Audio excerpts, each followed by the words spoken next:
Why do the ones closest to God often face the darkest battles? I didn't expect it. I was praying more, fasting more, seeking Him with all I had. And yet the struggle only grew deeper. Temptation didn't leave. Thoughts I thought were gone came roaring back. And inside, shame, confusion, fear that maybe I was never truly free. I didn't want anyone to know. What would they think if they saw who I really was beneath the surface? But this isn't just weakness. This is war. And the Bible warned us, the flesh desires what is contrary to the Spirit. Galatians 5:17. We wrestle not against flesh and blood. Ephesians 6:12.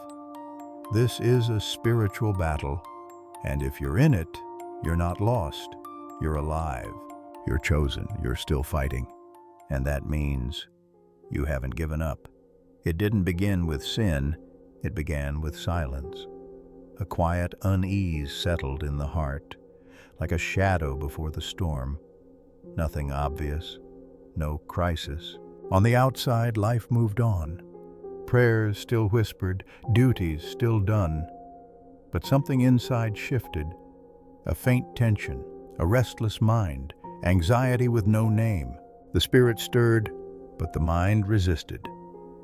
The Spirit testified, but the mind fought back.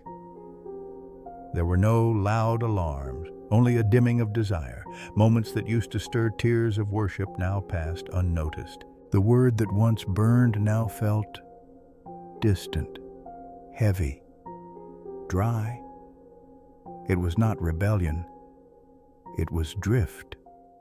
Like a boat slowly pulled by current, the soul began to move away from shore without ever lifting its sail.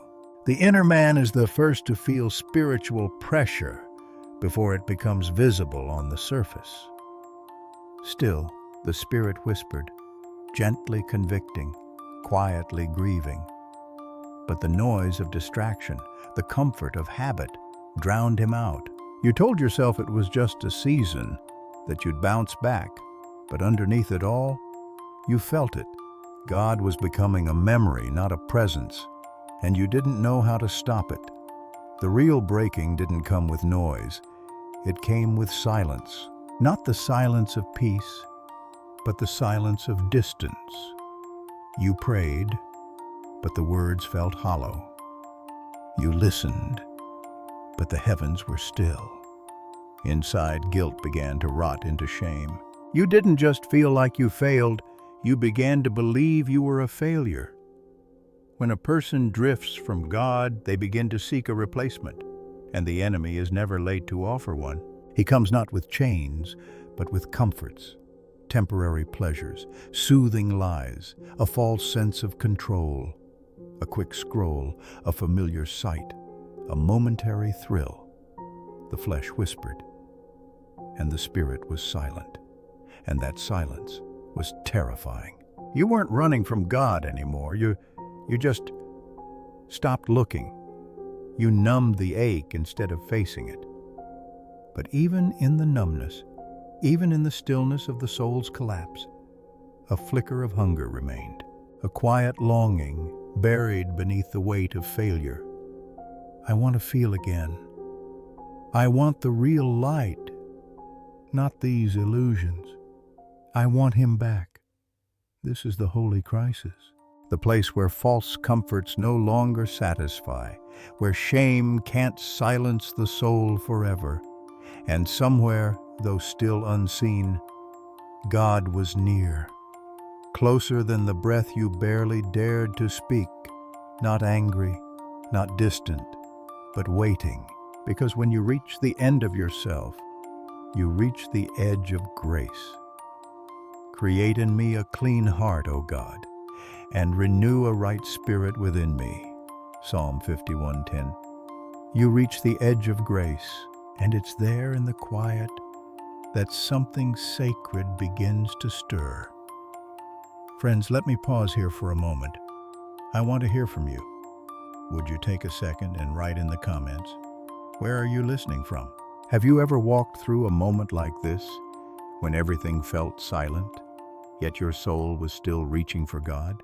How did the Lord speak to you in that place? Your story might encourage someone else who's in the same battle right now. And if this is speaking to your heart, make sure to subscribe, because we're just getting started. There's more to come. Deeper truths, real healing, and powerful revelations from the Word of God. You're not alone. Let's keep walking this journey together. He couldn't take it anymore. The silence, the shame, the distance. It was too much, and then he broke. No dramatic words, no polished prayer, just trembling hands, knees on the floor, and the desperate cry of a weary heart. God, I can't do this anymore. Forgive me, help me, come back to me. He couldn't climb out, but God came in, not with condemnation, but with compassion, not to accuse, but to rescue. The Lord is near to the brokenhearted and saves the crushed in spirit. A broken and contrite heart you will not despise. Psalm 51:17. Tears flowed, not just of sorrow, but of release. The weight began to lift, not because he was strong, but because God is merciful. The healing didn't come all at once, but it came. Little by little, light returned. The coldness in prayer began to melt. The Word opened again, and this time it spoke. Not just truth, but love. Worship rose from a softer heart, not out of guilt, but out of gratitude. God didn't just clean the wound, He began to rebuild the soul, with gentleness, with purpose, with power. What once was hidden in shame became a testimony of grace. You are not what you did. You are not your failure. You are not what the enemy said about you. You are who God says you are, redeemed, restored, called, loved. Where sin increased, grace abounded all the more. Romans 5:20. He restores my soul. Psalm 23:3. And now, prayer is no longer a cry for help. It's a weapon of joy. It's communion. It's fire. It's life. Your scars are no longer shameful. They're proof that Jesus came for you. The fall wasn't the end. It was the door to a deeper place with God. This is revival. This is restoration. This is your return. If you're in the middle of this battle, know this: you are not alone. This fight is not proof of your failure. It's evidence of your calling. The enemy attacks what he fears, and he fears what God has placed inside you. But no matter how far you've drifted, no matter how dead it feels inside, God is still able to restore what looks beyond repair. Don't stay in the shadows. Speak, write, share. Walk this path all the way to the light. There's healing there. There's purpose there. There's God still waiting for you. Your story is just beginning.